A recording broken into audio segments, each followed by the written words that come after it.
이게 수명이 길어져서 직업적 안정성은 갈수록 떨어지고 옛날에는 직장이든 직업에 종사하면 죽기 얼마 전에 은퇴하고 그때까지 좀 벌어뒀던 것 같고 뭐 그냥 놀고 아니면 자식 새끼들 좀 주고 그리고 죽으면 됐는데 이제 일본 직업적 안정성 자체가 종신근무 이런 게 이제 뭐 없죠. 없으니까 그 자체도 흔들린 데다가 은퇴 시기가 뭐 조금씩은 길어지지만 수명이 길어지는 데 비해서는 턱없이 짧거든요. 맞습니다. 그러니까 이 남은 기간에 대해 이 비어 있는 게 그동안 우리가 인류가 학습하지 못했던 걸 이제 하고 있는 거잖아요. 그렇죠. 그렇다고 뭐 적절히 애지간히 늙으면 죽읍시다 이럴 수도 없고. 그렇죠. 그러니까 그게 주는 괴리가 굉장히 크다고 봐요. 중국에서 뭐 40이면 뭐였지? 부록? 불억. 40이 불억이잖아요. 세상에 어떤 뭐 미혹에도 흔들리지 않는데. 물론 이제 40이 되면 아무도 유혹하지 않는다는 뜻도 있어요. 근데 50이면 하늘의 뜻을 알고 뭐 이런 거잖아요. 그 얘기 나왔을 때, 뭐 춘추전국 시대 이럴 때 공맹 시대니까. 그때 중국이나 한국 이런 나라에 중국에 평균 기대 수명이 40이 안 돼요. 안 되죠. 그러니까 그때 60 사는 것 자체가 굉장히 힘든 일이었던 시절이에요. 그럼 그때 40이면 어떤 유혹에도 흔들리지 않아야 돼. 근데 그때 중국 시대 40이 지금 우리한테는 한 60이 되는 거예요, 60이. 중2 때 한문 시간에 배운 표현이 남아수독 오거서였어요. 남아수독 오거서.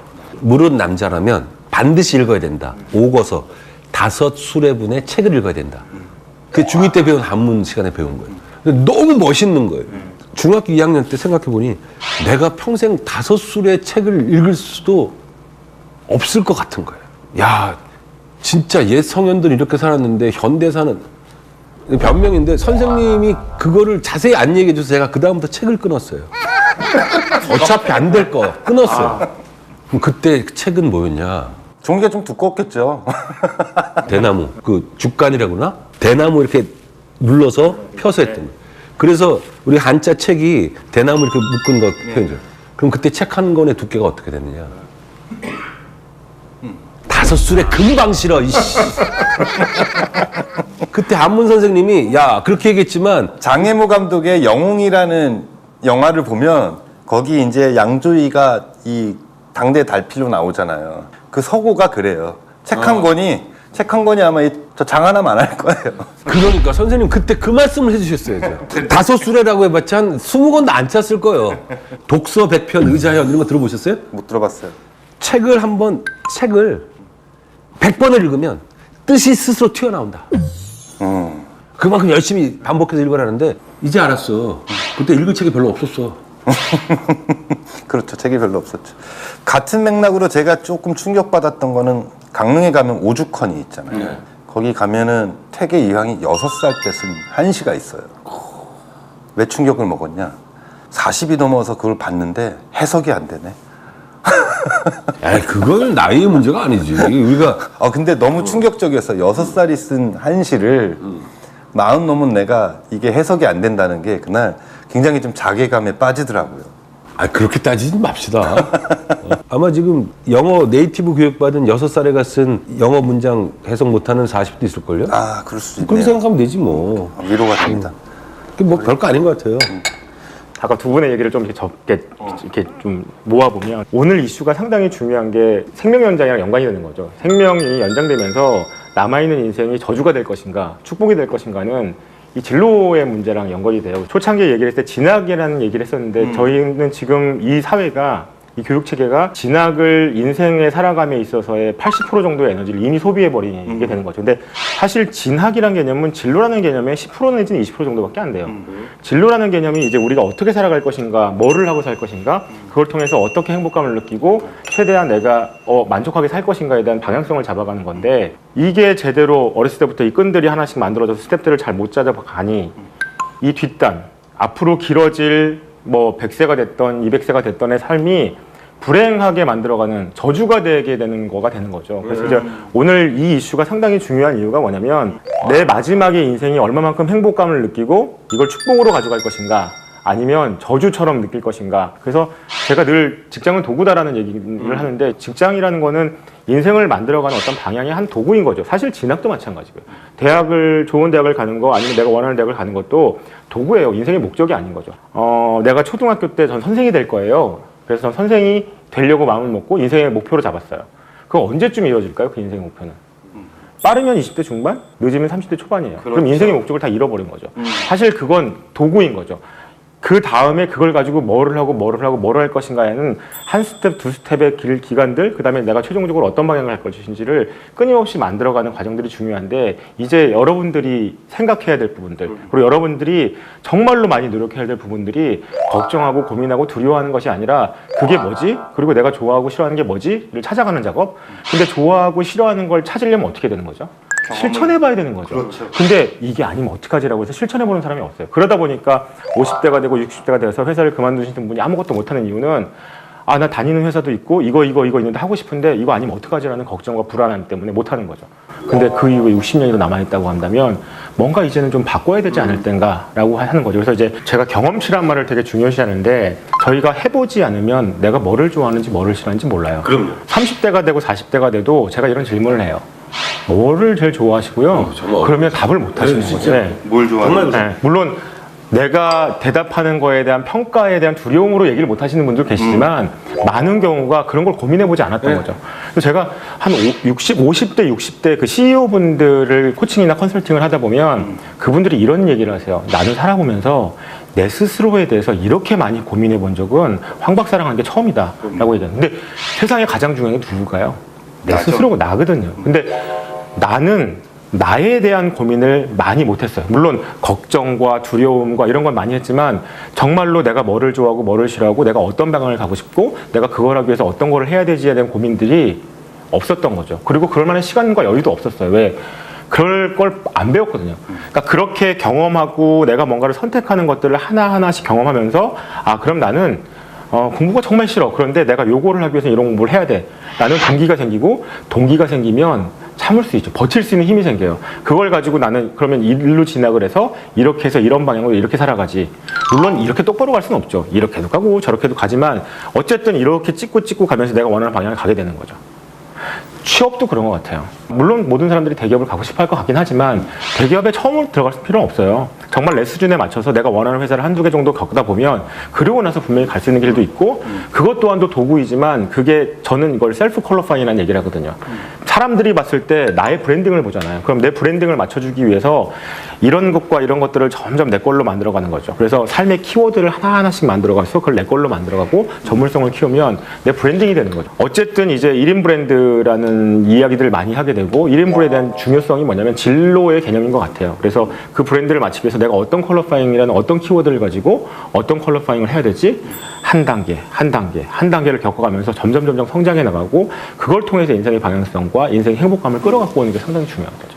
몇 권 팔리지는 않고 있습니다만 마케터의 생각법 저자 소개에 보면 인생을 브랜드로 정리하려는 라이프 브랜딩에 그 관심을 가지고 있다. 그게 제 첫 문장이에요. 그 이유는 딱 황방얘기랑 똑같아요. 일반적으로 성공하거나 성공한 사람들, 잘 나가는 사람들일수록 많은 생각을 하는데 자기 자신에 대한 생각을 거의 못해요. 오히려 제가 하고 싶은 건 그거예요. 제가 개인 브랜딩이나 라이프 브랜딩을 얘기하고 싶은 건 그걸 읽어서 너를 브랜드로 만들어라는 결과론적인 지향점도 있지만, 이거 읽을 동안만이라도 네 자신에 대해서 정말로 내성법, 인트로스펙션 해봐라라는 걸 주고 싶어서 그 책을 준비하는데, 그러면 좀 대중성이 떨어지는 거예요. 그렇죠. 똑같은 문제의식이 시작했어요. 잘 나가고 성공적인 사람일수록, 바쁜 사람일수록 자기 자신에 대한 생각을 하는 경우가 시간이 오히려 더 없더라. 그래서 우리 흥 소장이 삼행시 1인 시대에서 명언을 했죠. 나 자신을 스토킹하라. 우리는 자꾸 착각하는 거예요. 부모님들도 그렇게 우리 세뇌시켰고, 그 목표가 성취되면 그 다음부터 생기는 전체 과정이 행복할 것처럼 착각한다고요. 그렇죠. 이게 새로운 과정의 시작이거든요. 그렇죠. 새로운 과정의 시작이라고. 사실 우리는 그 과정을 좀 더 주목하고 도움이 될 만한 쪽으로 생각을 해야 되는데, 과정이 그지 같은 거는 과정을 붙여서 이름을 지어줘요. 예를 들면 저 어릴 때는 취준생이란 말 없었어요. 그냥 졸업했는데 취직 안 된 거야 아직. 사회적으로 바람직하다고 생각되지 않은 과정에 멋있게 붙인 이름 중에 유일하게 요새는 안 써요. 신부 수업 중 이런 얘기 있었어요. 그렇죠. 여성분이 뭐 대학교도 졸업했든 뭐 고등학교 졸업하고 당시 기준으로 결혼 정년기 나이가 지났는데도 아직 결혼 못해서 뭐 하냐 그러면 신부 수업 중 그 과정을 이렇게 그 멋있게 명명했던 거예요. 그러니까 우리는 거꾸로 되고 있는 거라. 직장에 취직한다, 대학교에 진학한다가 그 다음에 이루어진 새로운 과정에 대해서 고민하고 거기에 대해서 뭐라고 말을 해야 되는데 그게 잘 되지 않을 때 과정은 그냥 아름답게 포장하는 거로 힘쓰고. 저희도 지금 마찬가지잖아요. 지금 끊임없이 달리고 있는 상황이고 저희도 늘 불안하고 두려운 상황 속에 살아가고 있는 거죠. 그래서 여기 보시는 분들이 많이 계시지만 저는 제가 뭐 한 10대, 20대 때 제 나이 또래가 되면 아무 걱정 없이 좀 떵떵거리게 잘 살 수 있을 거라 생각을 했어요. 근데 제 나이가 이미 돼버리니 10대, 20대에 갖고 있었던 불안감과 두려움은 아직도 갖고 있는 거죠. 근데 이제 사회 초년생일 경우에는 이제 뭔가를 세팅하는 작업들을 새롭게 시작해야 되는 거죠. 왜? 그전에는 그걸 못했어요. 그리고 누구도 가르쳐주지 않았고요. 그냥 열심히 공부만 하라는 것만 배웠던 거죠. 그래서 이제 초년생이 들어와서 뭔가를 새롭게 경험하는데 내가 원했던 삶이 아니에요. 그럼 어떻게 되겠어요? 당연히 이직하고 싶죠. 그래서 직장 1년차, 2년차가 빨리빨리 이직을 하는 이유가 아닌 것 같거든요. 내가 선택하고 내가 바랬던, 내가 원했던 게 아니에요. 그때는 아프잖아요. 그때는 아픈 시기고 불안하고 두려운 시기라는 거죠.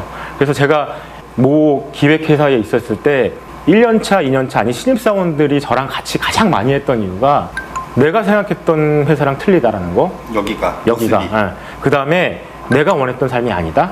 그리고 이직하고 싶다. 요거 세 주제예요. 뭐 모르겠어요 인생.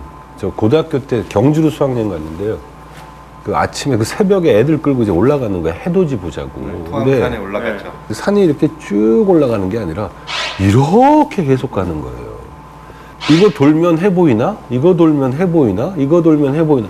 막 처음엔 짜증이 나고 화가 나는데 아 나중엔 이거 돌면 해 보이겠지라는 기대도 딱 접었더니 돌았더니 딱 떠 있는 거예요. 그랬으면 좋겠어 인생이.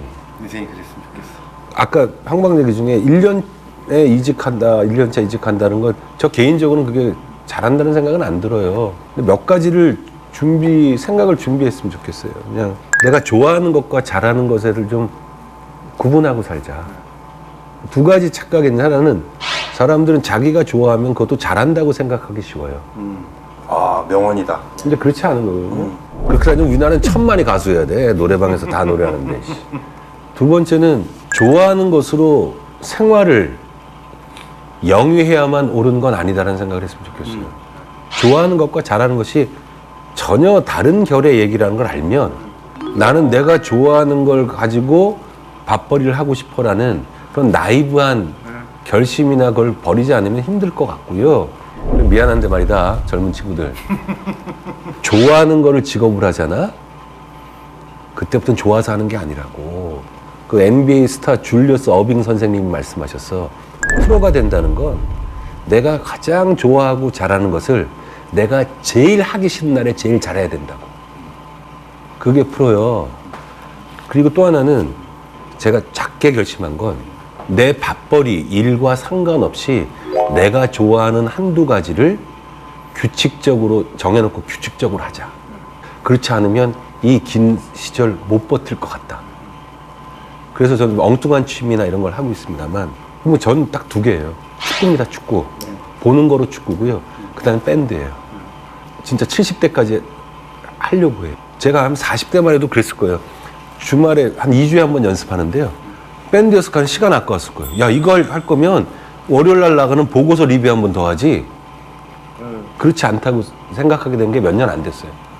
진짜로 좋아하는 것과 잘하는 것 구분하시고, 그리고 일과 밥벌이와 상관없는 거로 나한테 보람이 되거나 만족되는 걸 구분해서 했으면 좋겠다. 사실은 제일 아름다운 삶이 좋아하는 거 하면서 밥벌이 하는 거예요. 그런데 우리가 특별한 경우에는 밥벌이 하는 방법은 취업, 직업밖에 없어요. 그 직업이 내가 좋아하는 걸 하라고 준비되는 직업이 세상에 어딨어. 그래서 사실은 저는 개인적으로는 공상 같은 소리지만 기본소득제를 지지해요. 내가 정말 음악이 좋아.